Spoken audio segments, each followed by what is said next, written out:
प्यारे बच्चों, the science vision coaching centre में आप सभी का स्वागत और अभिनंदन करता हूं। आज आप लोगों का दूसरा सेक्शन है। पहले सेक्शन में आप लोगों को संधि के प्रकार, संधि क्या होता है, संधि के प्रकार के बारे में बतला चुके हैं और संधि में दीर्घ स्वर संधि के जो फार्मूला है उसको हम आप लोगों को लिखवा चुके हैं। लेकिन आइए हम उससे आगे आप लोगों को सेक्शन को बढ़ाते हैं और शुरुआत करते हैं धुआंधार सेक्शन की, जो आप लोगों को कंपटीशन में बहुत ही सहयोग करेगा। तो आइए हम लोग शुरू करते हैं दीर्घ स्वर संधि। इसका फार्मूला आज एक बार और देख लीजिए कैसे आप लोगों को लिखवाए थे। तो दीर्घ स्वर संधि, प्यारे बच्चों, ये दीर्घ स्वर संधि का जो संस्कृत में जो फार्मूला है वो उसको कहते हैं अकः सवर्णे दीर्घ। लेकिन आप सामान्य हिंदी के छात्र हैं, इसके लिए मैं आपको बहुत सरल से सरल तरीक़ा से आप लोगों को समझाने का प्रयास करूंगा, जिसमें आप लोगों को फार्मूला जो लिखवाए थे उसमें था ऐसे, पहले शब्द का अंतिम वर्ण या स्वर कह सकते हैं। दूसरा क्या था कि बाद के शब्द का पहला स्वर या वर्ण कह लीजिए। इन दोनों के मतलब मिलने से, इन वर्णों को मिलने से क्या बनता है, दीर्घ संधि, यानी दीर्घ वर्ण कह सकते हैं।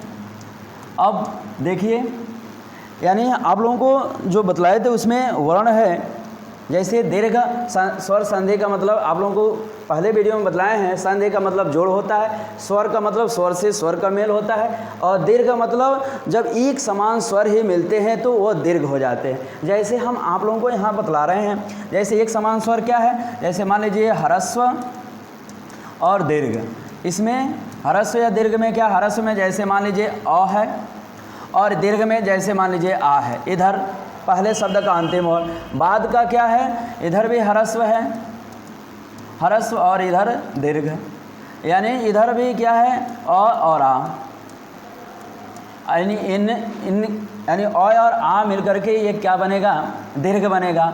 अब देख लीजिए कैसे, यानी अ और अ मिलता है तो आ बन जाता है। उसके बाद अ के बाद अगर आ आता है फिर भी क्या बनता है, आ बनता है। उसी प्रकार आ और आ वर्ण है, ये मिलकर के स्वर आ बनते हैं। जैसे एक उदाहरण इस पे देख लीजिए, इस पर पहले बता दे रहे हैं। जैसे हम लिखते हैं पुस्तक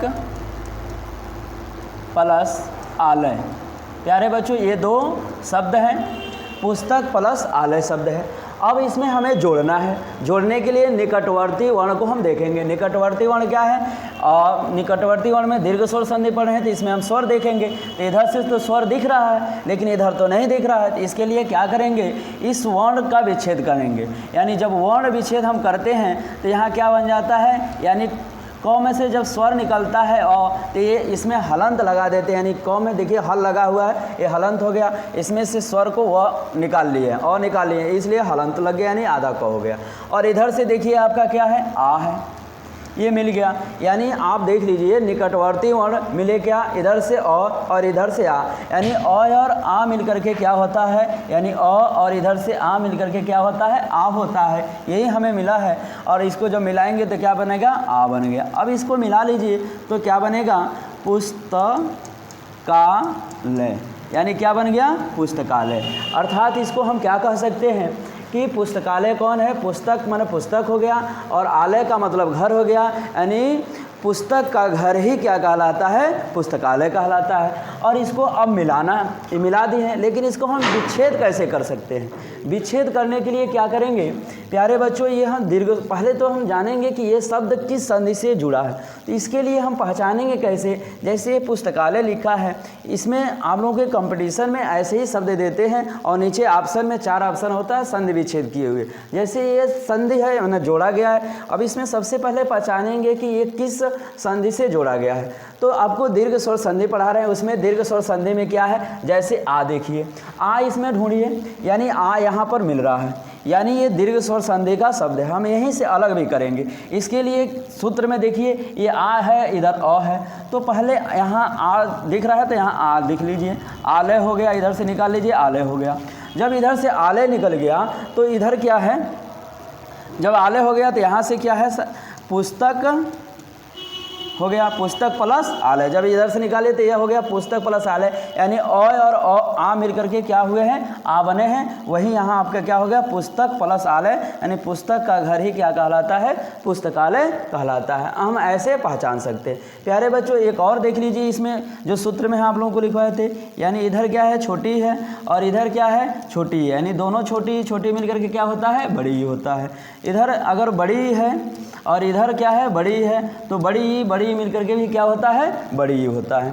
एक और आप लोगों को लिखवाए थे, ये देखिए समान ही स्वर हैं। देखिए ये एक छोटा है एक बड़ा है, लेकिन समान स्वर ही मिल करके दीर्घ होते हैं, यही आप लोगों को बतलाए हैं, इसमें वही लिख रहे हैं। यहाँ देखिए छोटा ऊ और इधर भी छोटा ऊ बड़ा ऊ, इधर भी क्या हो जाएगा, छोटा ऊ और बड़ा ऊ मिल करके क्या होता है, बड़ा ऊ होता है। ये यानी छोटा ऊ मिल करके बड़ा ऊ, और बड़ा ऊ और बड़ा ऊ मिल करके भी बड़ा ऊ होता है। और ये भी हो सकता है बड़ा ऊ और छोटा ऊ मिल करके भी बड़ा ऊ होता है। प्यारे बच्चों ये तो समान हिंदी में हम एक संस्कृत में भी जो प्रयोग किया जाता है, जैसे री और री मिल करके भी क्या होता है, बड़ी री होता है, ये संस्कृत में प्रयोग किया जाता है। यहाँ भी आप जान लीजिए।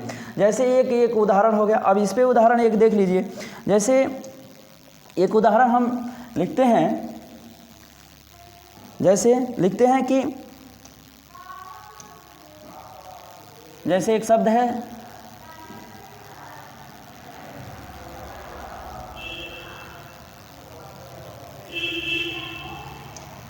प्यारे बच्चों, एक शब्द है रविंद्र। जैसे लिखते हैं रवि प्लस इंद्र। देखिए ये शब्द है रवि प्लस इंद्र, इसका देख लीजिए। यानी पहले शब्द का अंतिम वर्ण इसमें देखेंगे और दूसरे शब्द का प्रारंभ वर्ण। यानी पहला शब्द ये है, इसका अंतिम वर्ण में स्वर संधि पढ़ रहे हैं तो इसमें स्वर देखेंगे तो स्वर क्या है, इस पर छोटी ही लगा है, तो इसको पहले निकाल लीजिए। तो इधर से जब हम निकालते हैं तो ये छोटी ही हो गया और ये इधर से क्या हो गया, वह हो गया। और इधर से देखिए छोटी, यानी मिल गया हमें, इधर छोटी है और इधर छोटी है, दोनों मिल करके क्या हुआ, बड़ी हो गया। और जब बड़ी देखिए छोटी मिलकर के बड़ी होता है, छोटी मिलकर के बड़ी हुआ है यही। और इसका मात्रा हम क्या लगाते हैं, ऐसे लगाते हैं, ऐसे लगाते हैं। जब हम इसे मिलाएंगे तो क्या बनेगा, रविंद्र होगा। देखिए ऐसे बनेगा रविंद्र। अब इसका मतलब देख लीजिए, रवि का मतलब हो गया सूर्य, इंद्र का मतलब भगवान समझ लीजिए, यानी सूर्य भगवान ही हम इसको कह सकते हैं। अब इसको अलग करना है तो क्या करेंगे, अब देखेंगे इसमें सबसे पहले इसको पहचानेंगे कि इसमें कौन सा संधि है। तो प्यारे बच्चों आप लोगों को बतलाए हैं कि दीर्घ स्वर संधि में बड़ा ही स्वर आते हैं। इसमें देखिए बड़ा स्वर क्या है, ई की मात्रा लगा है, बड़ी की मात्रा लगा है, हम यहीं से अलग करते हैं। तो एक और बात है कि इंद्र लिखने के लिए छोटी ही होता है और ईश लिखने के लिए बड़ी ही लगाते हैं। जैसे हमें यहाँ पर देखिए इसमें छोटी और बड़ी दोनों आता है, लेकिन ये आप ध्यान रखिएगा कि इंद्र जो भगवान जिसे कहते हैं इंद्र भगवान, उसके लिए हम छोटी ही लगाते हैं। और बड़ी मैंने भगवान के लिए जो उपाधि दिया जाता है, जैसे ईश लिखते हैं, इसके लिए हम बड़ी ही लगाते हैं ऐसे। और इंद्र के लिए क्या लिखेंगे, छोटी। वैसे ही यहाँ हमें ध्यान रखना होगा कि यह रविंद्र जो लिखा है इसमें से बड़ी और बड़ी मिलकर के बड़ी होता है, छोटी मिलकर के बड़ी होता है। तो इसलिए हम यहाँ लिखेंगे क्या कि इंद्र यानी बड़ी है तो इंद्र लिख लिया। और जब इधर इंद्र हो गया तो ई मिलकर बड़ी होता है, तो इधर क्या हो जाएगा र, और ये इसमें से जब ई है तो इधर क्या लिख लेंगे, रवि। ऐसे यानी रवि प्लस इंद्र बराबर क्या हुआ, रविंद्र हुआ। रवि का मतलब सूर्य और इंद्र का मतलब भगवान, यानी सूर्य भगवान ही रविंद्र कहलाते। इस तरह हम क्या कर सकते हैं, इसका संधि विच्छेद कर सकते हैं और संधि मतलब जोड़ सकते हैं, ऐसे हम कर सकते हैं। एक और उदाहरण देख लीजिए। जैसे एक उदाहरण है भानु प्लस उदय। प्यारे बच्चों हम इसको कैसे जोड़ेंगे, तो क्या करेंगे कि ये दीर्घ स्वर संधि है, इसके समान स्वर को ही देखना है। तो यहाँ क्या है, यानी इसमें क्या है, आपका ऊ दिख रहा है, इधर से नहीं दिख रहा है, तो यह क्या करेंगे, इसमें से वर्ण विच्छेद कर लीजिए। तो वर्ण विच्छेद करेंगे तो ये आपका बन जाएगा 9, ये आपका 9 बनेगा। तो हलंत लगा दें क्योंकि इसमें से स्वर निकाल रहे हैं। स्वर क्या है, आपका छोटा ऊ है। अब क्या हुआ, यहाँ देखिए छोटा ऊ और इधर से क्या है आपका छोटा ऊ है, ये छोटा ऊ है। तो इसमें इधर से छोटा ऊ, यानी दोनों मिल गया क्या, छोटा ऊ मिल करके क्या होता है, बड़ा ऊ हो गया। और जब ये बड़ा ऊ हो गया तो बड़ा ऊ मिल गया जो हमको मिलना है। यहाँ देखिए बड़ा ऊ मिल गया है, अब इसको मिला दीजिए तो क्या बनेगा, भानुदय। हम ऐसे जोड़ेंगे तो क्या होगा, देखिए भा इधर से आधा 9 है तो ये बड़ा ऊ इसमें लगाएंगे तो पूरा 9 अपना रूप ले लेगा ऊ का, तो भानुदय।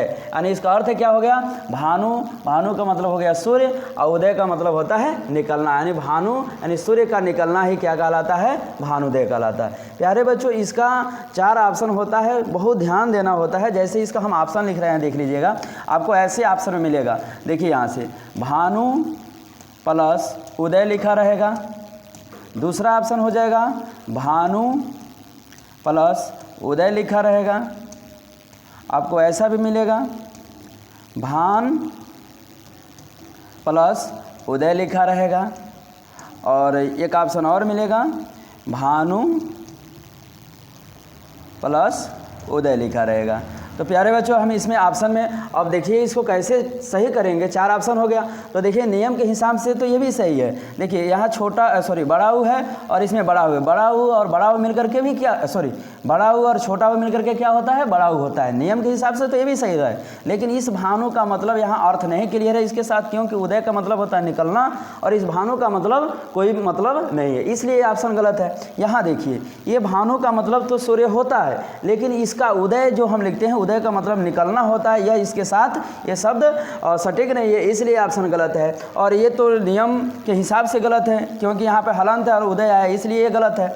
और लेकिन यहाँ देखिएगा, यहाँ भानु का मतलब ये क्या हो गया, इसका मतलब सूर्य होता है और इसका मतलब होता है निकलना, ये दोनों शब्द एक साथ सुटेबल है, इसलिए ऑप्शन ये सही है। हम ऐसे सही कर सकते हैं प्यारे बच्चों, हम ऐसे समझ सकते हैं। तो आज के लिए बस इतना ही, धन्यवाद।